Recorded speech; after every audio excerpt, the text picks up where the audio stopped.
MMT's Emergency Edition is on the air here Friday afternoon. Welcome for our Dayside Edition. Anytime we get big news, box office news that is pertinent, I think is worthy of a stream. We'll do a tight one right now. It's good news for theaters, ladies and gentlemen. Yes, indeed, because we have Bad Boys 4 debuting at $50 million. Now, this is under what the last one debuted at, $62.5, but still, given the state of how things have gone for theatrical as of late, this is a win for theaters at $50 million. You look at what Dateline is reporting here.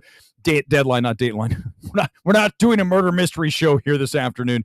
When you look at what Deadline's reporting, they're always right. They have very good sources, and kudos to them again for getting this stuff. 20 to 21 million today, which means you take that and you do the multiple for the weekend at like 2.3, whatever that is, and you're going to end up with a $50 million weekend. The previews last night were 5.9 million. Typically what you see with the previews, for those people who don't understand box office, just come here and watch. I'll explain it to you. You don't have to read all of the idiots. Try to figure this out when we figure it out way ahead of time. Now, I will say this quickly. I want to mention what happened with Friday and last night, and I'll tell you how that works, and then I'll tell you that I was wrong.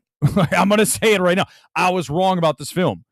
And it's going to point to something we'll talk about in a minute, but 5.9 million last night. Look at typically a 10x multiple of that Thursday night. So that would be 60. So in that neighborhood, we're going to bring it down to 50 here, according to Deadline. But it does prove, I think the big winner here at this $50 million debut is Will Smith. It's not just theaters, it's Will Smith, because we talked about the fact that is his career over? In fact, look at the Hollywood Reporter. We discussed this last night. Can Bad Boys Ride or Die jumpstart Will Smith's comeback? Well, guess what? It looks like it is. At $50 million, you can put him back in a movie. At $30 million, you can't. So what you're seeing with this film, we talked about the pre-sales being weak. This is the kind of film that people walk up to the theater and say, I'd like seat M1 and M2. They don't do it early on the AMC app or the Regal app or however they do it through, what's the ticket service one? The one where our boy works, Fandango. It's not like that with this film. It's more like, I'll just go to the movies, I'll roll up, and I'll get a seat. That's why you see this $50 million versus what you looked at with those pre-sales that did not look strong at all. So the winner here is Will Smith, and certainly Sony and theatrical at $50 million. Now, again, it's under what the last one did. The last one opened at 62.5. So this will be, what is that, 12% lower? That's not right. It's 20% lower. Whatever the number is. Don't ask me to do percentages live. I'm doing my best. 20% under-ish, okay, so that's a problem. But, again, given the state of how things have gone, this is a win. And I look at the number for the worldwide on the last Bad Boys film came out right before we were told, don't go to theaters. Everyone you know will die. You'll take some kind of crazy virus home to them, and you'll kill all of their lineage. Everybody. Right before that, this film banked $426.5 million worldwide. So a big win. That's why we have this film. Not a fan of the film. You guys know. Go back and watch my reaction stream. Not a fan. But here's the reality that I unfortunately have to admit again here, not just being wrong at 31 million versus 50, but also, listen, I'm not a McDonald's movie connoisseur. Clearly, the average person is. Kingdom of the Planet of the Apes and this. Two completely forgettable, generic films, each different genres, essentially, right? But they point to the same thing. People want generic shit shoved down their throat, and that's what we're getting here with this film, which is not funny, which is overlong, which is unfunny, all the things that we can go on and on about this. But the problem is, for me, is that I don't relate to these people. I just can't come to the same arena and even hang out with them because I want to watch stuff that is at least somewhat intelligence-stoking cinema. This is not that. This is junk food trash that you'll consume and you might laugh a couple of times and you'll leave going, oh, well, I had a good time, I guess. But that's the average person. We told you this before, and we'll go a couple of comments. We're going to get out of here on this Friday. It's tight. The reality is the average person just really doesn't have much expectation for things. They don't mind eating McDonald's. They don't mind in consuming generic shit. Look at an average Netflix movie that does well. these aren't films that you and I even have interest in. But here we are, probably going to get a Bad Boys 5 because this film is at least at 50, and I imagine it'll open pretty well worldwide. So it's a win. We're excited. We're just also a little bit depressed that this is the kind of film that brings people out to see movies. And I am surprised, Joseph, 100%. I thought this film would go under. You look at the pre-sales, you look at Will Smith and the slap. It looks like the audience, and I imagine we're going to get the demographics here. We'll have them for you Sunday morning, the breakdown from Sony and where it performed well and who went to see it, all that stuff. I imagine the demographics obviously are going to be much different for this film than they were for, it's going to skew differently. And I think that's one of the reasons this film is doing well, is that the black audience has not been really had something that was exciting to go see in a long time. I think that's helping this film out, but it really is such a win for Will Smith. I thought we might be in big trouble. And Leah's like, I was right. Yes, the tracking, blah, blah, blah. I guess people just don't care about the slap. I'm shocked. I really thought that people would be like, what the hell? Yeah, Manny, I just said I was wrong. Leave me alone. I'm just trying to do a stream.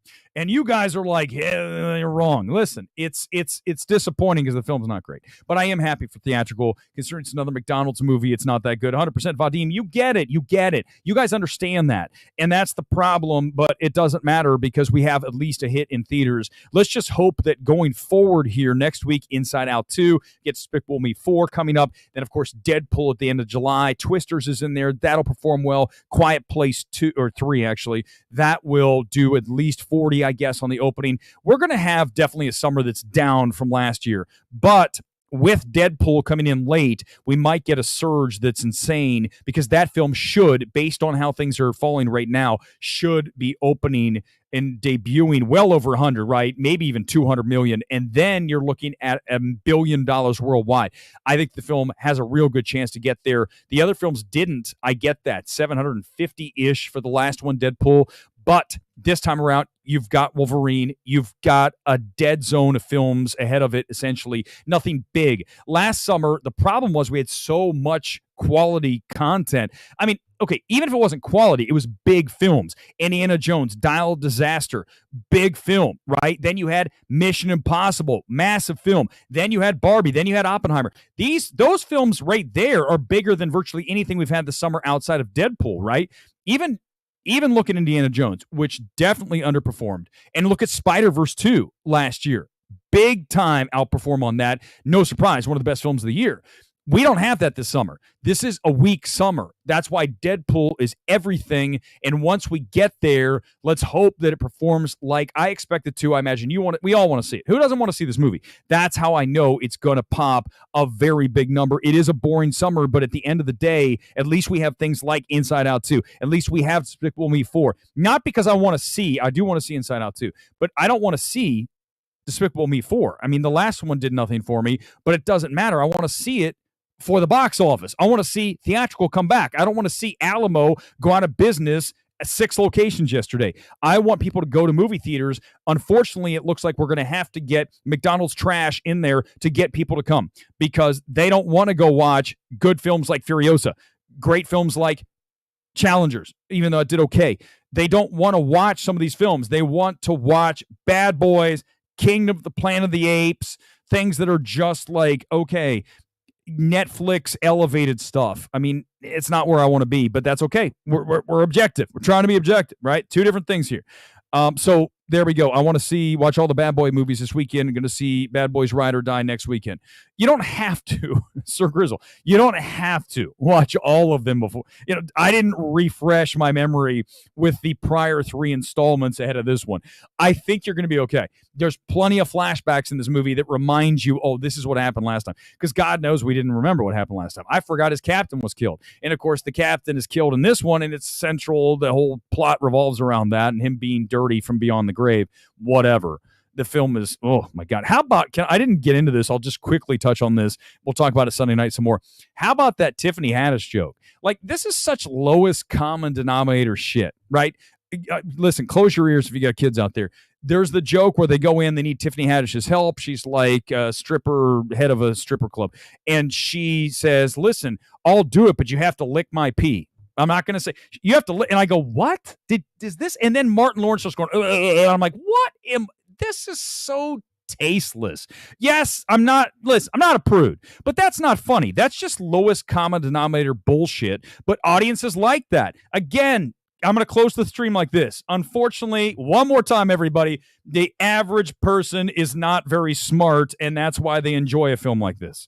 It's just not, listen, Nathan, it's not funny. It's lame. It's gross.